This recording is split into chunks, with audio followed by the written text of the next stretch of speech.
সমস্যা হৈছে তাৰমানে আমাৰ মাদেকাঠা গাঁৱৰ প্ৰায় প্ৰায় 50 ঘৰ গিৰি একদম এই যোনটো বিলোপাৰ চাইড আছে প্ৰায় 50 ঘৰ গিৰি কি হ'ল পানী তল ডুব যাই আছে বাকীটো কথা নকওঁৱেই বাহিৰ চাইড গিলা আৰু আমাৰ যোনটো এটা তাৰমানে আমাৰ ঘৰে ঘৰে প্ৰায় আমাক কোনো ধৰণৰ ৰিলিফ দিয়া নাই আৰু কোনো ধৰণৰ চৰকাৰৰ পৰাই চাৱা চিতা কোনো কৰা নাই আৰু আমাৰ যোনটো ৰাস্তা আছে সেই ৰাস্তাটো কোনো ধৰণৰ আজি তাৰিখলৈকে প্ৰায় আজি 15-20 বছৰ হৈ গ'ল ইয়াতে কোনো চৰকাৰৰ ফালৰ পৰাই এক চপৰা মাটি দিয়া নাই সেইকাৰণে আমি বিনম্ৰভাৱে হেমন্ত বিশ্ব শৰ্মাক বা আমাৰ প্ৰমোদ বড়ো ডাঙৰীয়াক আমি এই কথা ক'ব বিচাৰিছোঁ যে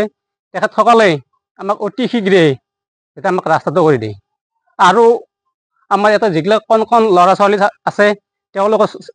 স্কুলত যোৱাৰ কাৰণে বহুত অসুবিধা পাইছে আৰু আমাৰ এই ইয়াত এটা ডোং এটা আছে আজি প্ৰায় বানপানী যোৱাৰ পৰাই এই ডোংটো কোনো ধৰণৰ একো চৰকাৰৰ ফালৰ পৰা হেৰি কৰা হোৱা নাই কিমান দিন ধৰি পানীত ডুব যাই আছে প্ৰায় আমি 10-12 দিনমান হ'ল প্ৰায় একদম কম 10-12 দিনৰ ওপৰত হেৰি হৈছে সেইকাৰণে আমি চৰকাৰক অনুৰোধ কৰিছোঁ যে তেখেতসকলে অতি শীঘ্ৰে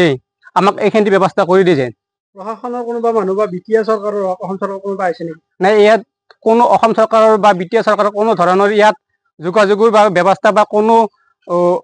ৰাস্তাৰ যি অহা যোৱাৰ কাৰণে কোনো ধৰণে একো হেৰি কৰা নাই তেওঁ আৰু আপোনালোকক ৰিলিফৰ ব্যৱস্থা সৰু বাচ্চাৰ খোৱা আহাৰ লগতে পশু ধৰণৰ কিবা খাদ্য দিছে নেকি নাই নাই আমাক ইয়াত কোনো ধৰণৰ পশু পক্ষীৰ আৰু কোনো ধৰণৰ বা হেৰি দিয়া হোৱা নাই তেওঁ ৰিলিফ দিয়া নাই আমাৰ ইয়াত মোৰ ঘৰ মাদাৰকাটাত আমাৰ 10 দিন মান ধৰি বহুত বানপানী হৈছে স্কুলত যাব পৰা নাই ইমানেই সমস্যা হৈছে ভেলত আইন জেন কৰিব লগা হৈছে অসুবিধাৰ সন্মুখীন হৈছো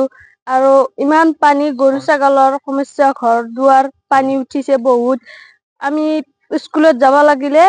কাপোৰ ইয়াত নহয় বেলেগত পিন্ধি হেলাই যাব লাগে বহুত অসুবিধাৰ সন্মুখীন হৈছে আমাৰ ৰিলিফ দিয়া নাই একো দিয়া নাই রাস্তা ঘাট তল গেছি মাদেকাঠাত বানপানী আর চলি তলি স্কুল যাব পারা নাই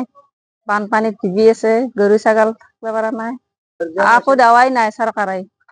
বহুত সমস্যা হয়েছে এগুলো সব ঘর সর ধুইছে তল গেছি গোটাই আকো পাওয়াই নাই সরকারের পারায় পাওয়া নাই রিলিফ পাওয়া নাই চৰকাৰৰ কোনোবা মানুহ খবৰ ল'ব আই নাই